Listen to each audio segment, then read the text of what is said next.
When the Savannah Civic Center was built in 1974, it was the right place at the right time, poised on the western edge of the downtown area 4 years before SCAD came into being. But the consensus is that its good days are behind it. Now, the question of where its replacement should be built involves not just the location of an arena, but where Savannah's future is headed.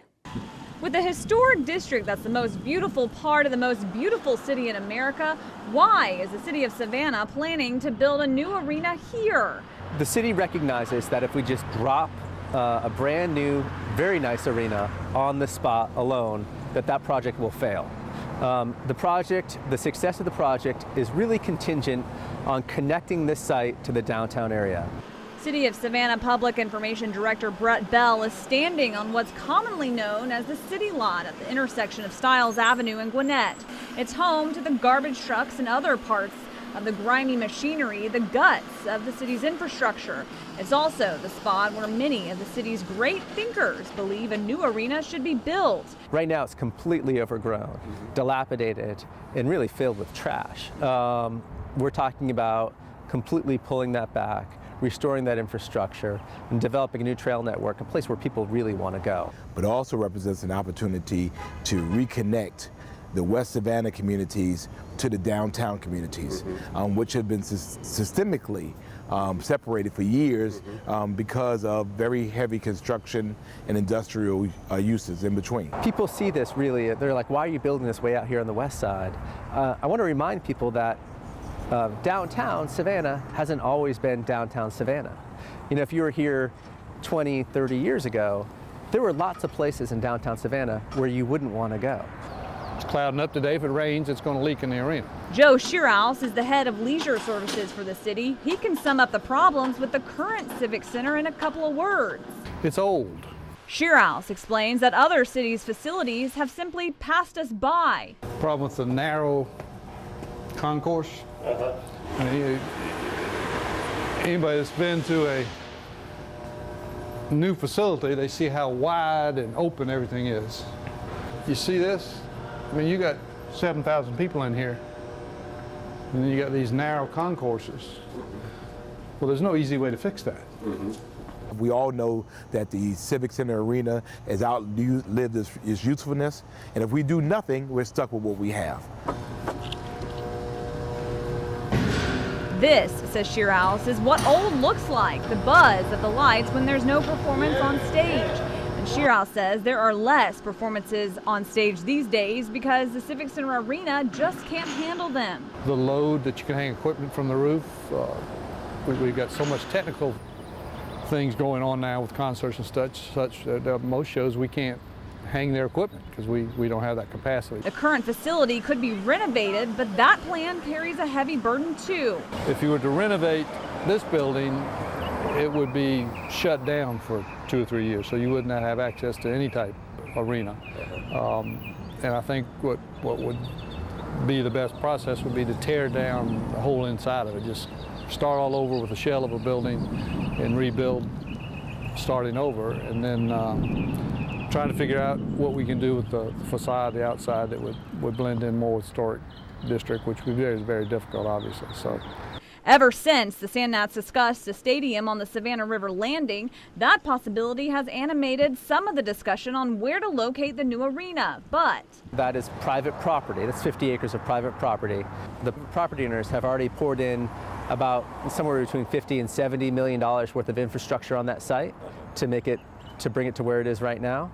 They're going to want to recoup their investment. It does not make sense to put it there, period.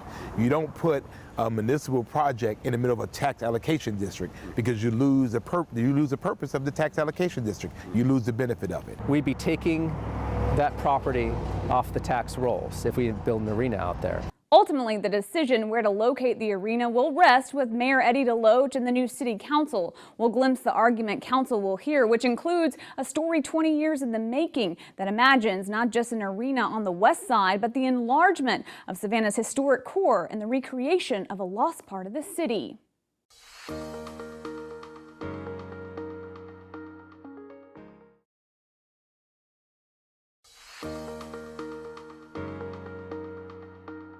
Savannah's canals once carried cotton from the interior of the state to the river and to the Central of Georgia Railroad, housed off of Louisville Road and what was then West Broad Street. The question before city leaders is whether that area can be brought back to a new life. This sort of area in between the west side neighborhoods and the central downtown really kind of got left behind.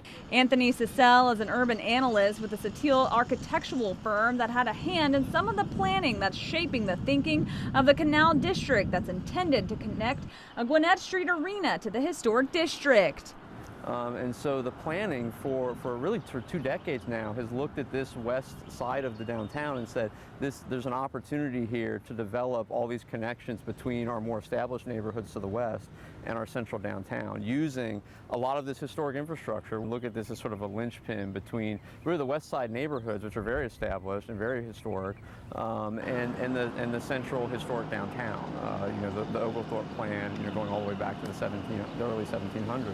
So this area in between, historically, was really where all of the industry happened. This was really, what we're looking at right here is really the entrance into the Central of Georgia rail complex, which was one of the largest antebellum rail complexes in the country, and now is a historic landmark district in its own right, even separate from the Central Landmark District. And so this area that we're sitting in right now, with the rail viaducts and the Springfield and the Ogeechee Canal coming together right here, this was how goods made their way to the port, for hundreds of years. The area Cecile refers to is the green space you see here, beginning at the city lot and extending up to MLK. We own all of the ancillary properties around it. So we own this parking lot across the street, we own property over there, we own property on the far side.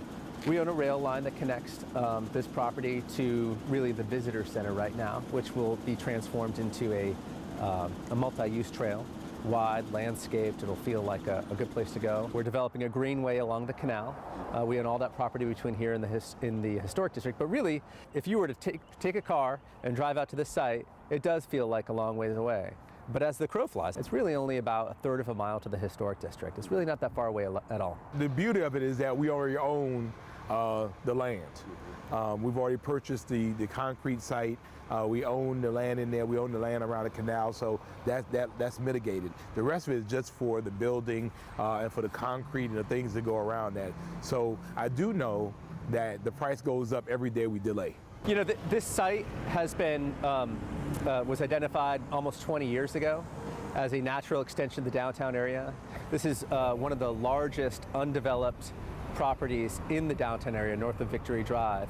It's a huge area that stretches all the way from really the border of the historic district all the way into sort of the western neighborhoods of downtown. It's walking distance. It's walking distance from where it is, not to mention the transportation opportunities. It's a very natural connection between everybody who's visiting Savannah and residents who are going to the museum at the visitor center to be able to transition into this west boundary area through some existing historic infrastructure. We're talking about using historic assets such as the waterworks building behind me, historic railroad bridges, and the historic Springfield and Ogeechee Canal, and all the infrastructure along that canal. Really revitalizing and renovating and restoring all of those features, and developing a system of new paths, streetways, waterways, rail lines to connect the downtown area to this area as well. We want this to feel like the downtown area. We don't want it to feel like it does right now, which is an industrial area far removed from the activity of our entertainment and historic district. The move to the city's west side is a natural progression, proponents believe, that takes advantage of the significant development already taking place. If you look at all of the development action in the downtown area, it's all happening in the west side of downtown.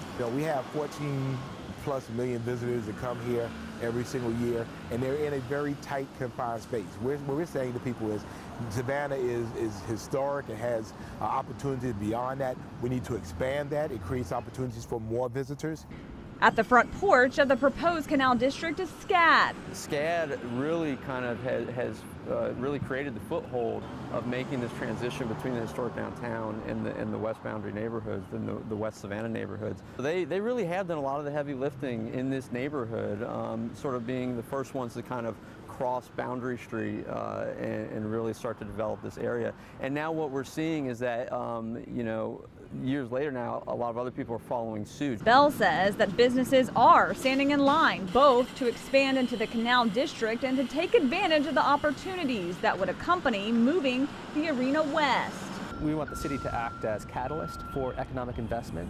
We want to be the trailblazer out there to make it safe for private investment to come in. It's going to happen. The reality is that the citizens have said through 2 SPLOST votes that they wanted it. There'll be money appropriated, and we have great credit. We can bond the rest of this out. My thing is, let's get it built. Let's get it functional.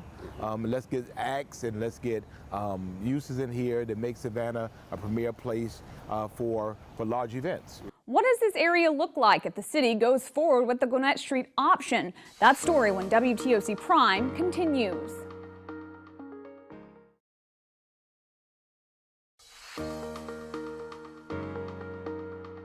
Proponents of the Gwinnett Street plan envision a casual stroll from Forsyth Park to Stiles and Gwinnett and vice versa, re-engaging the neighborhoods of the city's west side to the historic district.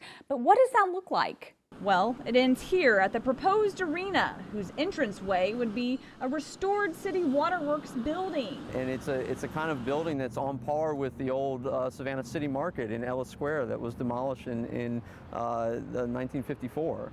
And it's that kind of thing that we look at and we say, wow, that's just an incredible piece of historic infrastructure that now has an opportunity to have a new life. In the plan, the canals that once moved cotton would now move canoes.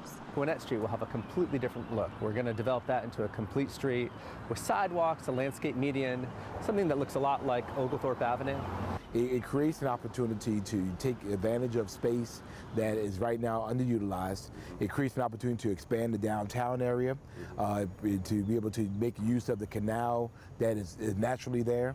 Again, create opportunities for parks and green space for the residents of the west side to be able to use. Part of our vision for that is to include kind of a west side Daffin Park. We all know about the congestion of Daffin Park. Well, this creates state-of-the-art fields for children on the west side to be able to play, for games to be able to be held. So although it has commercial benefit, there is also a local benefit there. And not to even mention that this gateway of Stiles Avenue and Gwinnett Street now gets beautified. It gets expanded, and now it's an opportunity for those residents to finally feel very, very happy about people coming into that area, because now we've got the beautification and we're using the SPLOST money to do it. Bell says that the proximity to I-16 and Highway 17 is a major advantage to the site. We see this as easy on, easy off for people who are living on the western side of downtown, whereas some of the other sites that we're contemplating on the eastern side of downtown, that traffic would have to navigate all the way through downtown, and we had predictions of significant backups before and after events if we were to look at it on that side. So we see this as a real strategic location from a traffic standpoint. And again, the hard work has been done. Private activity is happening on the western side of downtown. Development is coming this way.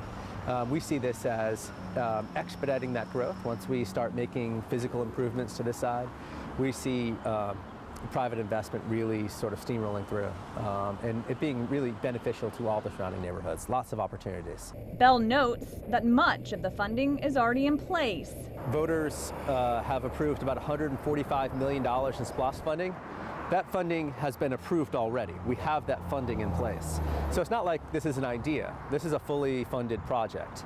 The goal of those tax dollars would be to attract private dollars that in turn add to more than 13 million tourists who visit Savannah each year. We put it on the edge, which I think will expand the downtown area. And I think if you do build the arena there in 10, 20 years, you'll see that area will grow to the arena. We now create a beautiful gateway for people to come and to those communities. People all want the same thing. They want to feel good about where they live and people visiting where they live. And we have to be able to do that. This is a great opportunity for us to do that, and to do it in a very, very big way. So they're with us in this. They certainly have told me individually and collectively that they want me to fight for this. They're willing to fight with me. The question we cannot answer yet is, what is the price tag for the Canal District? That, along with the finished plan, will be presented to Council by the Barrett Group in the next couple of weeks. They have been involved in such projects like the Phillips Arena in Atlanta. Savannah's Thomas and Hutton Engineering has also been retained to investigate the arena site, along with 6 subcommittees of public and private individuals. A note of thanks here to Southeast Helicopter Tour and Charter on Hutchinson Island, who took us in their helicopter so we could get the aerial footage you saw in this story. One of the problems with the Canal District proposal is it's tough to envision the area that's being discussed and how it relates to the historic district. The aerial footage made that possible, and our thanks to Dr. David Capallo, a helicopter flying heart surgeon, by the way, Mark Fagan, and all the staff at Southeastern Helicopter. WTOC Prime will be back after this.